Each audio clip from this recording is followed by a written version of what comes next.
I can't live as a coward. I can't live as a person. I can't sell my sanity. I can't throw my brain away and sit out here and just fucking lie to everybody and tell them to be slaves like everybody else can. I can't put on a Pokemon costume and be a fucking clown. I can't be that person. I have to be the person who tells the truth and tries to improve the world. I've always done my best to help people. Well, I'm by your side. It won't negatively affect me. If I have to sit in jail, I'll sit in jail. If they're gonna shoot you, they'll have to kill me first. I'll stand in the way and go down together. Andrew had very high praise about you, right? I mean, That's a first. We did a whole segment about he always thought you were the best brother in the world, but after being in jail with you, now he knows, he's confirmed and reaffirmed that you're the best brother in the world, and he almost kind of compared you to like being the yin to his yang. We all have our nicknames, right? Yeah. PBD, right? Sauce. Your brother is Cobra Tate. You are the talisman. Yeah. Okay. I actually had to Google what the talisman was, Yeah. right? So it is an object that has magic power and brings good luck. Yeah. Right? And keeps evil away and protects the person wearing it from illness, accident, disgrace, and misfortune. Absolutely. Right? So how did you get the name the talisman? But he says that your special gift is you've mastered the art of not giving a fuck. Yeah. So what is that all about? And are you Andrew's talisman? I absolutely am. But it wasn't Andrew who gave you the nickname. It's that old saying, with great power comes great responsibility. So telling Andrew no, you have to understand I'm the only person in the world who can tell him no. Ever since Dad died, it's me, and that's it. So I'm not going to use that power over something trivial, over something that is a recommendation. If I don't think he should do something, I just know when he really, really shouldn't do something. And then I'll say no, but I literally can't think of an example. I can't. No, I can't think of an example where I've told Andrew no in the last couple of years. That's the dynamic of the relationship between the two of you guys. Indeed, but he's also the only person who could tell me no. And he doesn't really tell me no for anything. You know, I'm still a 34-year-old man, little brother or not. He's 36. I can make my own decisions. And none of us have the tendency to ever do anything that's really stupid. I feel like, because I am his younger brother, every great general who sits at a table with his staff needs that one fearless guy with him. You know, he needs people who preach prudence and being careful. And we have those people, believe me. They're very, very loud in our ears every single day since getting out of jail. But, you know, if you're a great samurai general and you're sitting around the table, you also need that one guy who says, okay, there's 10,000 of them, there's 5 of us, okay, let's just go. It's more fearlessness than not giving a fuck. First day I got out, I thought, you know what, screw it, let me just put a camera on, just tell the whole world what's going on and let them take me away live on stream. That's me. So luckily he keeps me in check, but also I feel like I can inspire him to make a few bolder and braver decisions in life because of my counsel. So I'm very much one of his councilmen, but he does need me at the table. Without that guy, you're just going to be a pussy, you know? Have you always played the number 2 role? Like, you know, in monarchical times, it was always the eldest son that was passed down to the crown. From your father down to Andrew to you, has it always been an understanding, all right, I'm number 2, my brother's the leader, let me get in line, let's crush it? You know what, I don't feel it's necessarily like that. I feel it's more that I know what his strengths are, and I'm there to compensate for his weaknesses. He knows what my strengths are, and I'm there to compensate for his weaknesses. So who's the leader and who's not all depends on the situation that we're in. Certainly me and Andrew have been a team a very long time, and we made a lot of money before we ever blew up on the internet. Our relationship was a lot more equal then, but Andrew is the famous one. I'm fully aware that he's the guy who will go in front of the camera and say the types of things or voice his opinions in a way that garner infamy and fame. And I've blown up alongside him. Mm-hmm. So, you know, part of the price is going to jail. You know, they say that your ego is not your amigo. Mm. There must be some part of you, I mean, you're a 6'4", badass, good-looking, Hollywood-looking guy, girls, Bugattis, yet you're willing to take a back seat to Andrew's fame. So you must have a big ego to be the place that you're in, but you also have to take a step back and say, all right, Andrew, you're the guy. How do you grapple with that? Well, yeah, with what we're doing now, Andrew's certainly the face of it. But he wanted to build this. This was never my intention. I thought, okay, you're going to make some money on the internet. That's cool, Andrew. You do that. I'll continue doing what.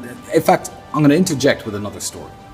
There was a time when me and Andrew could barely pay the rent. He was training and he was fighting full time. He was a kickboxing one-time world champion, I think, at the time. And I was selling windows. Now, I'm a great salesman.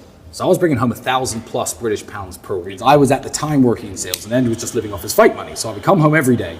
I say, oh, I made this much sales, etc. I'll pay the rent. You keep fighting, because I was helping to support his kickboxing career. One day, Andrew looks at me and he says, you know what, Tristan, I'm just going to start selling for the same company you're selling for. We could bring $2,000-$3,000 into the house a week. We'll have a good life. We'll make money. And I said, Andrew, no, you can't do that. You can't do that, because if you are spending all your time chasing sales leads and knocking on people's doors like I am, then you're never going to find the time to discover something better, to discover something that's going to take us out of this crappy apartment. It's going to take us out of this crappy life. So even back then, when I was willing to work away selling windows instead of kickbox, because I got paid almost nothing. I was the European champion at my height. My most I've ever got paid was $1,000 a fight. I knew that wasn't the financially viable option for me. I was willing to sell windows to let Andrew continue to have time to train, but also have time to think. So now, everyone's like, oh, well, he's the face of this online persona, and you guys make a lot of money for it. I'm like, I'm fine behind the scenes. People will often try to, I guess, pit me against Andrew, which is the stupidest idea in the world. But they'll say stupid things to me like, your brother's more famous than you. And I'll say, yeah, my brother's more famous than you. Like, well, what's the big deal? If your brother were Mike Tyson, for example, and someone said your brother's a better boxer than you, you'd be like, yeah, my brother's Mike Tyson. What it's this strange type of jealousy and envy that I think a lot of men can't cope with, that makes them drag each other down like crabs in a bucket. If my brother became, a billionaire, the world's richest man, and I had to stay at this level, I'd be like, yeah, my brother's the world's richest man. I'd be proud of him. And I don't see anything wrong with that. It's not a competition. We're a team. It's us against the world.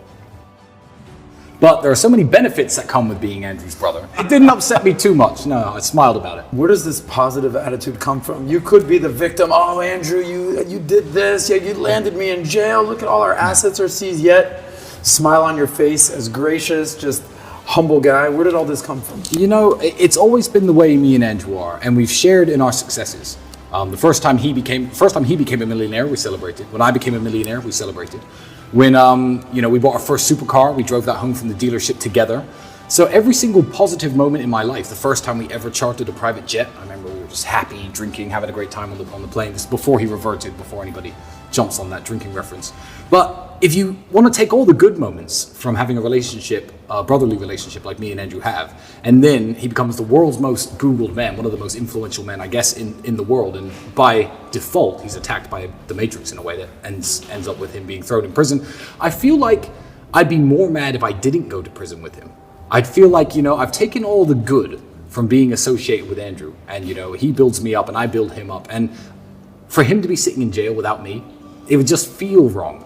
So I'm not even mad about it. I'm the opposite of mad about it. I'm glad they roped me in with it. I'm glad they said guilty by association. I'm glad they throw me in jail with him. And if they frame him for real and send him back, they better send me back too, or I'll break myself in. Romania spends less money per prisoner than any single country in the European Union. The prisons are constantly getting in trouble from the European Union for being underfunded, too many people per room, not enough square meters, not enough calories per day. So the jail experience, it wasn't good, but it was interesting. And I took jail in a very strange way. I feel like if you're gonna walk around the world running your mouth all the time about what you are and what you think you are, eventually something's gonna come along in the world and test you. If you walk around saying I'm the baddest man on the planet, I can beat anyone up on earth. One day someone in the street is gonna be like, you're the guy who thinks he can beat anyone up and punch your lights out. I don't speak as much as Andrew, but I do say I'm a very strong-minded person. I always preach to young men, if you're going through hardships, you need to deal with it like a man, continue your training, stay focused. And it just felt like God gave me an opportunity to prove to myself, above all else, as well as to everyone else who listens to me, that I am actually what I say I am.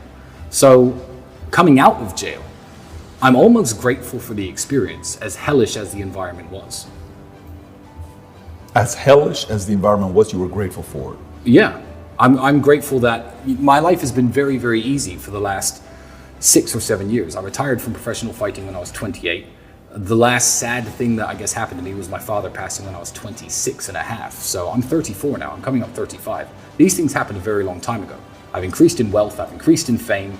I fly around the world doing whatever I like, driving whatever car I like, staying wherever I like, sleeping wherever I like, going, you know, it's been such an amazing experience that I haven't tested myself for real in a very long time. So yeah, grateful for the experience.